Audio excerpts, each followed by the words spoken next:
The World on the Turtle's Back. Iroquois Myth. In the beginning there was no world, no land, no creatures of the kind that are around us now, and there were no men. But there was a great ocean which occupied space as far as anyone could see.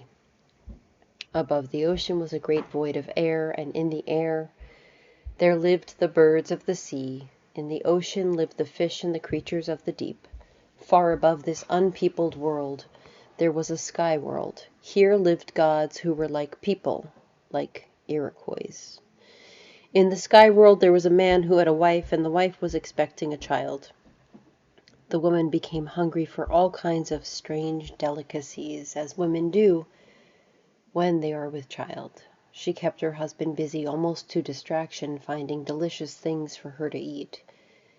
In the middle of the sky world there grew a great tree which was not like any of the trees that we know. It was tremendous. It had grown there forever.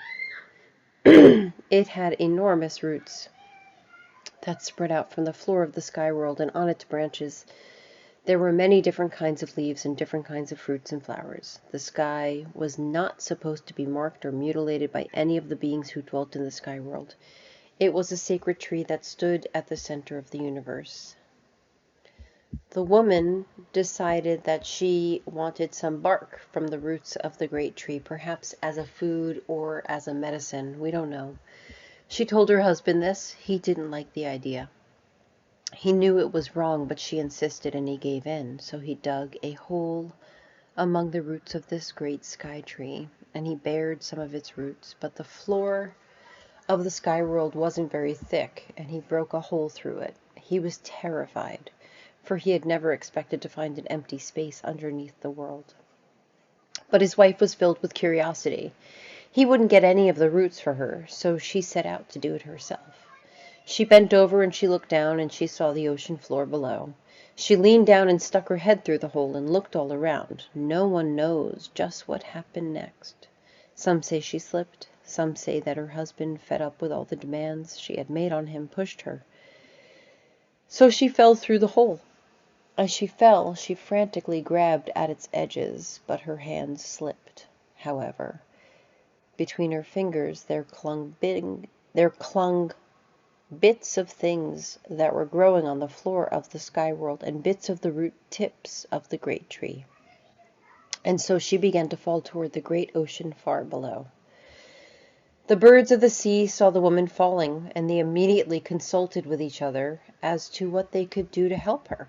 Flying wingtip to wingtip, they made a great feathery raft in the sky to support her, and thus they broke her fall. But of course it was not possible for them to carry the woman very long. Some of the other birds of the sky flew down to the surface of the ocean and called up the ocean creatures to see what they could do to help. The great sea turtle came and agreed to receive her on his back. The birds placed her gently on the shell of the turtle, and now the turtle floated about on the huge ocean with the woman safely on his back. The beings up in the sky world paid no attention to this. They knew what was happening, but they chose to ignore it. When the woman recovered from her shock and terror, she looked around her. All that she could see were the birds and the sea creatures and the sky and the ocean. And the woman said to herself that she would die. But the creatures of the sea came to her and said that they would try to help her, and asked her what they could do. She told them that if they could find some soil, she could plant the roots stuck between her fingers, and from them plants would grow. The sea animals said perhaps there was dirt at the bottom of the ocean, but no one had ever been down there, so they could not be sure. If there was dirt at the bottom of the ocean, it was far, far below the surface in the cold deeps, but the animals said they would try to get some. One by one, the diving birds and animals tried and failed. They went to the limits of their endurance, but they could not get to the bottom of the ocean. Finally, the muskrat said he would try. He dived and disappeared. All the creatures waited, holding their breath, but he did not return.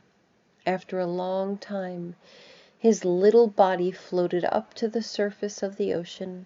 a tiny crumb of earth clutched in his paw. He seemed to be dead. They pulled him up on the turtle's back, and they sang and prayed over him and breathed air into his mouth, and finally he stirred. Thus it was the muskrat, the earth diver, who brought from the bottom of the ocean the soil from which the earth was to grow. The woman took the tiny clod of dirt and placed it on the middle of the great sea turtle's back. Then the woman began to walk in a circle around it, moving in the direction that the sun goes. The earth began to grow. When the earth was big enough, she planted the roots she had clutched between her fingers, and when she fell from the sky world, thus the plants grew on the earth. To keep the earth growing, the woman walked as the sun goes, moving in the direction that the people still move in the dance rituals.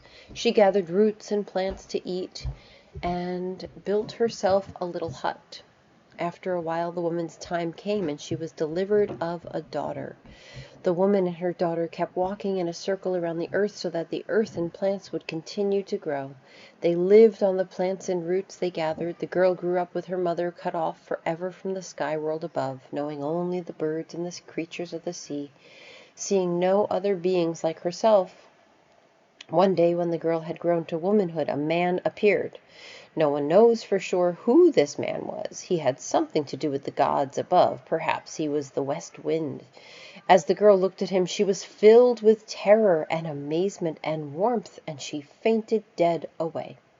As she lay on the ground, the man reached into his quiver, and he took out 2 arrows, one sharp and one blunt.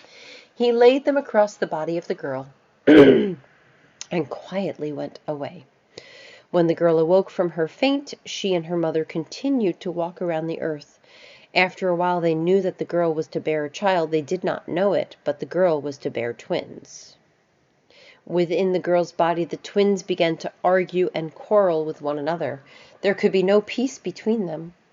As the time approached for them to be born, the twins fought about their birth. The right-handed twin wanted to be born in the normal way, as all children are born, but the left-handed twin said no. He said he saw light in another direction, and said he would be born that way. The right-handed twin beseeched him not to, saying that he would kill their mother, but the left-handed twin was stubborn. He went in the direction where he saw light, but he could not be born through his mother's mouth or her nose. He was born through her left armpit and killed her.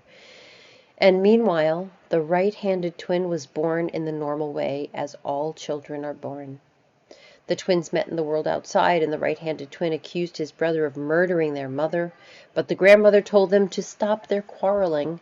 They buried their mother, and from her grave grew the plants which the people still use. From her head grew the corn, the beans, and the squash, our supporters, the 3 sisters. And from her heart grew the sacred tobacco which the people still use in the ceremonies, and by whose upward floating smoke they send thanks. The women call her our mother, and they dance and sing in the rituals so that the corn, the beans, and the squash may grow to feed the people. But the conflict of the twins did not end at the grave of their mother. And strangely enough, the grandmother favored the left-handed twin. The right-handed twin was angry, and he grew more angry as he thought how his brother had killed their mother. The right-handed twin was the one who did everything just as he should. He said what he meant, and he meant what he said. He always told the truth, and he always tried to accomplish what seemed to be right and reasonable. The left-handed twin never said what he meant or meant what he said. He always lied, and he always did things backward. You could never tell what he was trying to do because he always made it look as if he were doing the opposite. He was the devious one. These 2 brothers, as they grew up, represented 2 ways of the world which are in all people. The Indians did not call these the right and the wrong. They called them the straight mind and the crooked mind, the upright man and the devious man, the right and the left.